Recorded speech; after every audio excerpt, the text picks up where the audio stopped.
गर्मी बहुत थी, सूरज आग उगल रहा था। दिन 21 अप्रैल। दिल्ली से तकरीबन 90 किलोमीटर दूर शहर पानीपत में भारत का भविष्य हमेशा के लिए बदलने वाला था। उस दिन जो हुआ वो अगर नहीं हुआ होता तो दिल्ली का लाल किला नहीं होता, आगरे का ताजमहल नहीं होता। कुल मिलाकर आज जो भारत है उसकी शक्ल कुछ और होती, तहजीब कुछ अलग होती।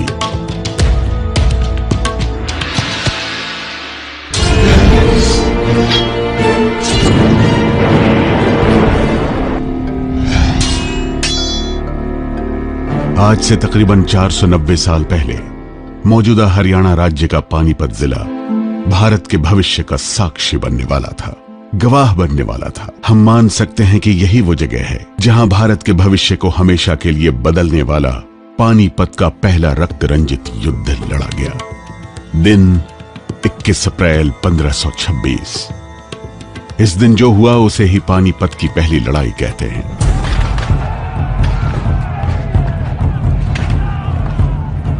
यह लड़ाई दिल्ली के तख्त के लिए नहीं, भारत पर कब्जे के लिए लड़ी गई थी।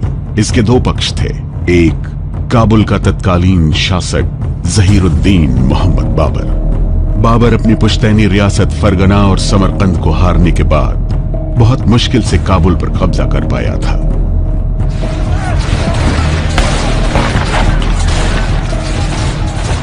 जो मुगल थे, जिनको पर्शियन में, फारसी में मंगोल्स को मुगल कहते हैं, मुगलों में जो अलग अलग मुख्तलिफ डायनेस्टीज थी, अलग अलग पावर सेंटर्स थे, उनमें पावर स्ट्रगल चल रही थी और बाबर भी एक मुगल प्रिंस था।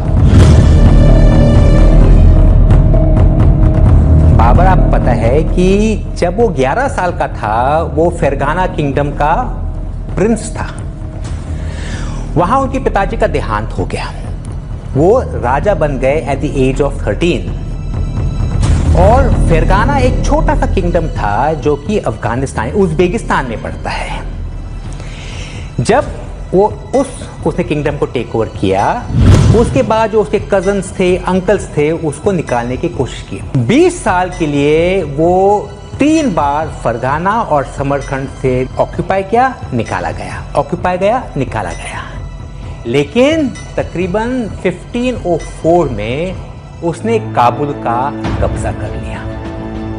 अब उसको एक प्रकार का बेस मिल गया। और यहीं से भारत को लेकर उसकी आकांक्षाएं बढ़ने लगी। उस वक्त दिल्ली की गद्दी पर इब्राहिम खान लोदी बैठा था।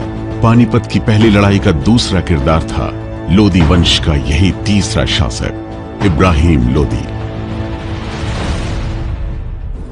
उनके एक भाई हुआ करते थे सिकंदर लोदी। सिकंदर लोदी महत्वाकांक्षा रखते थे और वो चाहते थे कि वो सुल्तान बने। इस वजह से उन्होंने राजपूतों से संधि की और जब सिकंदर लोदी के खिलाफ इब्राहिम लोदी ने एक्शन लिया तो सिकंदर लोदी दिल्ली से भाग के राजपूताना चले गए। ऐसा बताया जाता है स्रोतों के आधार पे कि सिकंदर लोदी और उनके कुछ दोस्त जो इब्राहिम लोदी के खिलाफ थे और इब्राहिम लोदी को दिल्ली के तख्त से हटाना चाहते थे और दिल्ली पर कब्जा करना चाहते थे, दिल्ली को अपने प्रभुत्व में लाना चाहते थे, उन शक्तियों ने बाबर को न्योता दिया हिंदुस्तान। बाबर ने काबुल पर कब्जा तो कर लिया था, लेकिन काबुल वैसी जगह नहीं थी जिससे वो संतुष्ट रह सकता था। और जब 1523 में न्योता आया तब बाबर समझ चुका था कि भारत में घुसने का सही मौका आ चुका है। 1524 में बाबर ने लाहौर पर कब्जा किया।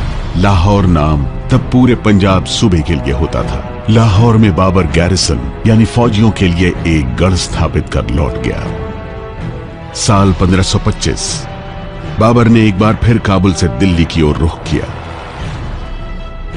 तत्कालीन भारत में बाबर तब दाखिल हुआ जब उसकी फौज ने पेशावर के पूरब से बहने वाली हारू नदी को 17 नवंबर 1525 के दिन पार किया। यहां से सिंधु नदी तक पहुंचने में उसे 28 दिन लगे। बाबर ने 15 दिसंबर 1525 को सिंधु नदी पार कर ली। इस मकाम पर बाबर ने अपनी फौज का लेखा जोखा भी किया। उसने लिखा है, अच्छे बुरे सब मिलाकर मेरे पास 12,000 की फौज है। बाबर की ये फौज बिना मुश्किल के भारत में बढ़ती जा रही थी। सुल्तान इब्राहिम लोदी के खिलाफ बाबर आगे बढ़ता रहा। उसकी फौज ने रोपड़ में सतलुज नदी पार की और वो अंबाला पहुंच गया, बेरोक टोक। बाबर की फौज छोटी थी, लेकिन नेतृत्व अलग किस्म का था, तकनीक और कौशल अलग दर्जे का था।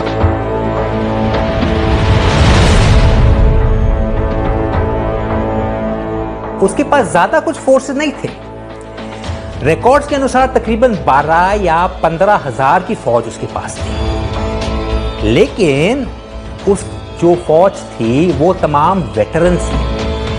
तमाम फौज ने बाबर के अंदर के साथ साथ 8-10 लड़ाई लड़ चुके थे। अफगानिस्तान में, उज़्बेकिस्तान में, पर्शिया में। वो ट्रेंड बैटल हैडल्ड वेटरन्स थे। 3 चीजें बाबर की फौज में बहुत अहम किरदार अदा कर रही थी। एक, बाबर का तोपखाना। उससे पहले हिंदुस्तान में तोपखाने का इस तरीके से इस्तेमाल किसी फौज ने नहीं किया। दूसरा, जो सेंट्रल एशिया की खासियत थी, जिसको हम लोग बोलते हैं घुड़सवार तीरंदाज, माउंटेड आर्चर्स। और तीसरा, मैचलॉक, जिनको हम लोग बोलते हैं बंदूक।